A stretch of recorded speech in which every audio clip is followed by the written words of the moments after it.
So who is passing? Time or we? Bhogā na bhuktā vayameva bhuktāḥ. Tapo na taptaṃ vayameva taptāḥ. Kālo na yāto vayameva yātāḥ. Tṛṣṇā na jīrṇā vayameva jīrṇāḥ. This is by Bhartṛihari, a very great philosopher, king, poet. Let's see each one of them one at a time. Bhogā na bhuktā vayameva bhuktāḥ. Bhoga is that something which is consumed. It includes food, and by extension, it includes anything that you can consume. So all pleasures, consumables. We all have desires for pleasures, needs and wants. Even the Ved accepts it. Kāmamaya eva ayam purushah. This purush, this human, is made of desires. They have recognized it. They have not said, don't follow the desires. But we don't have enough time and resources, money, to pursue them all, even though we want. A lot of media, and including Hollywood movies and all of the advertising and marketing, they're all reinforcing that you consume, consume, consume. Pleasure, pleasure, pleasure. Do what pleases you, right? Nobody tells what kind of pleasure you should have or what should please you. There's no guidance in that. Whatever pleases you. We think that if we have enough money, we'll pursue all pleasures, we'll fulfill all desires and be very happy, right? But interestingly, the pleasures are innumerable and never get over, right?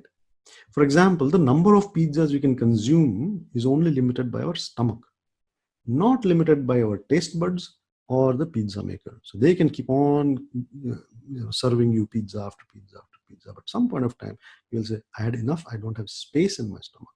That's it. Your desire is not over. It's just that you can't take anymore. We think we are consuming the pleasures by pursuing them, but actually they are consuming us, eating us up all the time. Now, for example, say 30 years back or 40 years back, you had to go to a movie theater, cinema hall, to watch a movie. Then maybe 30 years back, you could get a VHS tape once in a while and then watch that movie.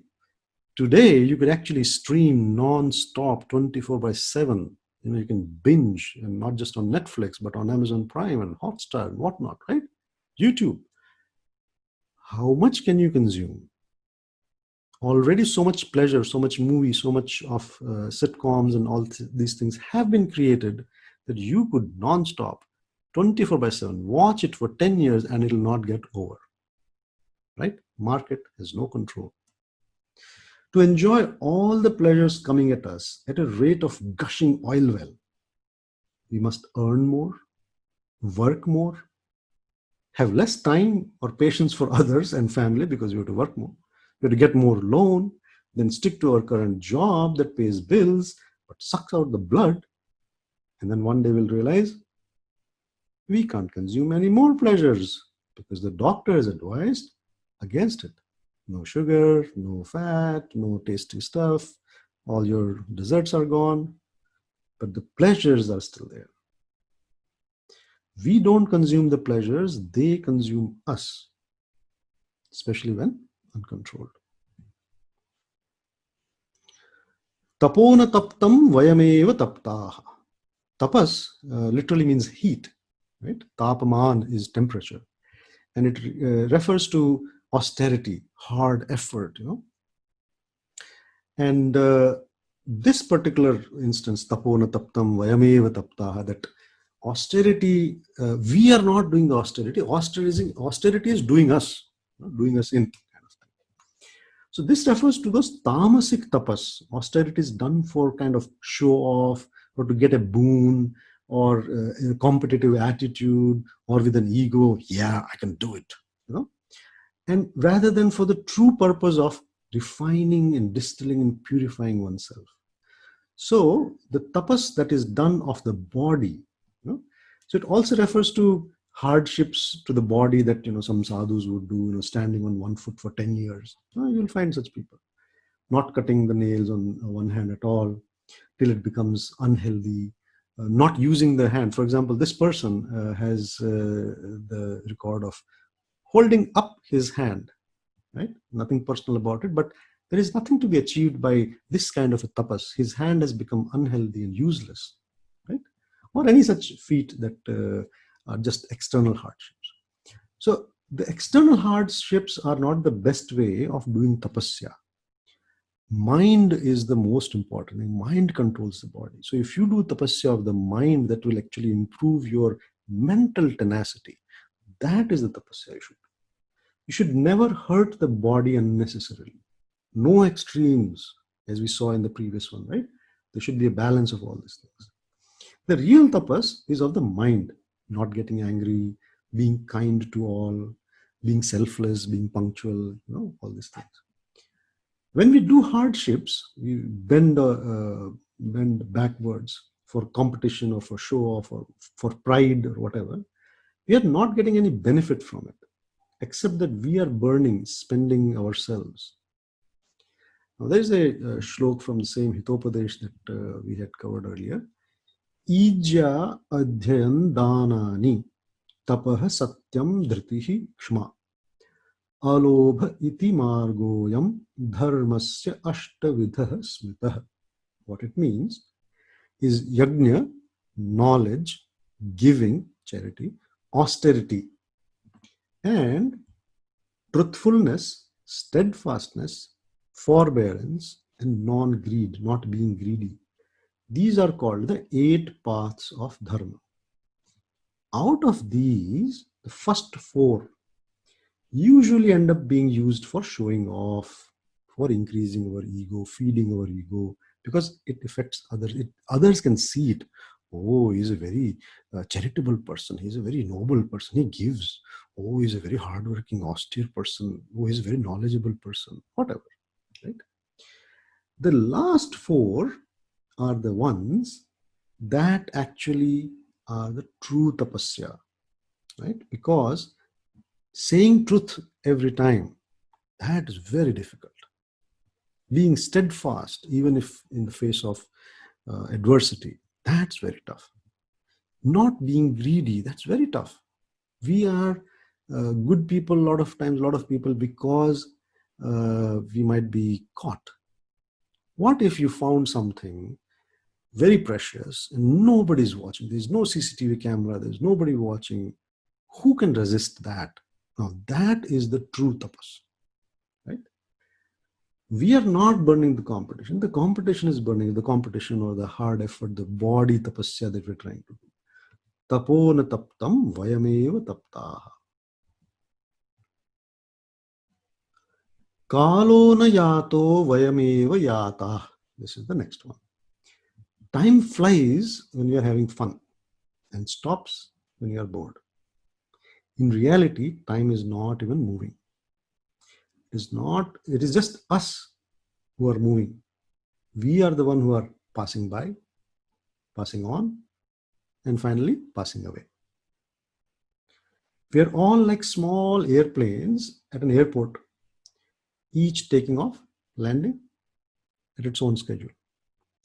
A little time spent together at a nondescript airport and we get attached. So all these people we are here in this world is pure coincidence, and we find some people that we spend a lot of time with and we get attached, and we don't know where we came from or where we'll go. But during this small stay, we get attached.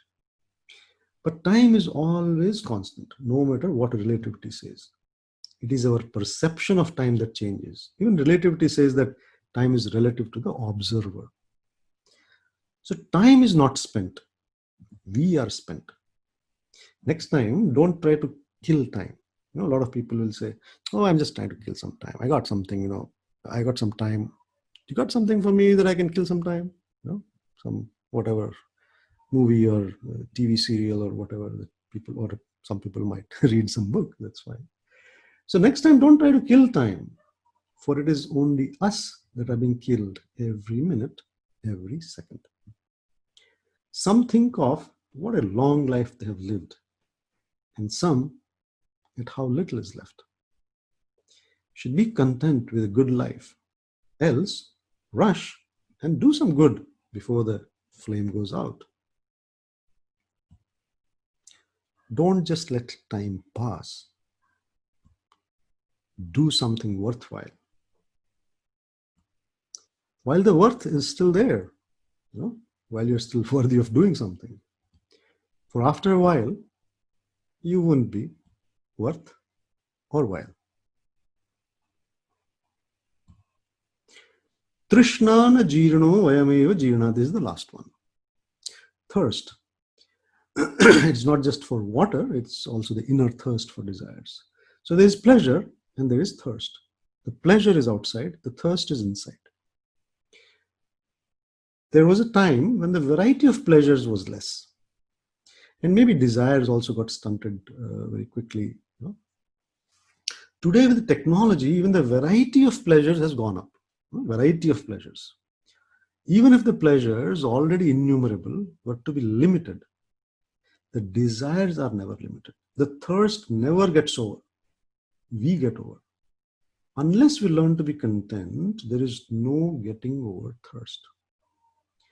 Desires never get over by pursuing them, but only by our conscious effort to get over them. For example, if you eat 5 mega-sized pizzas in one sitting, you may seem to have got over it, or maybe not. It's your stomach rebelling. The tongue could still have it, right? The desire never subsides on its own. Desires are like fire. More ghee or butter or oil of pleasures you put in it, the stronger it grows. All the addicts of the world will tell you that, whether they are addicts to alcohol, drugs, sex, work, limelight, anything.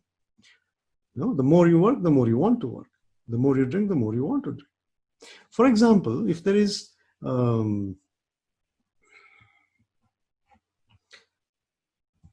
there are 3 types of people. There's one who wants to know, is curious, jignasu. There's one who wants to experience, he's the thirsty, pipasu.